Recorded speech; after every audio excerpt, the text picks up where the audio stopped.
जीर्ण पाण्याची टाकी कोसळतानाचा हा व्हिडिओ शूट होत असताना शेवटी जे दिसलं त्यानं एकच खळबळ उडाली। लोकांची गर्दी झाली। टाकी कोसळताच पुढे जाऊन पाहताच थरकाप उडाला। शेगाव परिसरातील जलंब रेल्वे स्थानक जवळील जीर्ण पाण्याची टाकी थेट कोसळली। मात्र पुढे जे दिसलं त्यानं एकच धक्का बसला। विद्युत वाहक तारा क्षतिग्रस्त झाल्या, पण पुढे त्याहीपेक्षा धक्कादायक घडलं।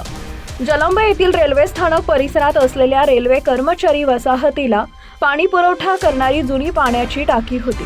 ती मोडकळीस आल्यानं व कालबाह्य झाल्यानं ती पाडण्याचं काम एका ठेकेदाराकडे सोपवण्यात आले होते। टाकी पाडताना रेल्वे ट्रॅकवर पडणार नाही याकरता विरुद्ध बाजूला ताण लावण्यात आला होता। मात्र ठेकेदाराच्या हलगर्जीपणामुळे म्हणा वा दुर्दैवानं म्हणा, त्या टाकीचा भार रेल्वे ट्रॅक रुळाकडे जास्त झुकल्यामुळे टाकी काही क्षणातच रेल्वे रुळावर कोसळली। टाकी कोसळताना विद्युत तार देखील क्षतिग्रस्त झाले। यामुळे रेल्वे ट्रॅकचे मोठ्या प्रमाणावर नुकसान झाले।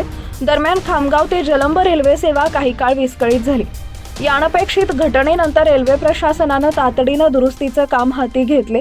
खामगाव ते जलंब मार्गादरम्यान प्रवास करणाऱ्या प्रवाशांना काही काळ मनस्ताप सहन करावा लागला।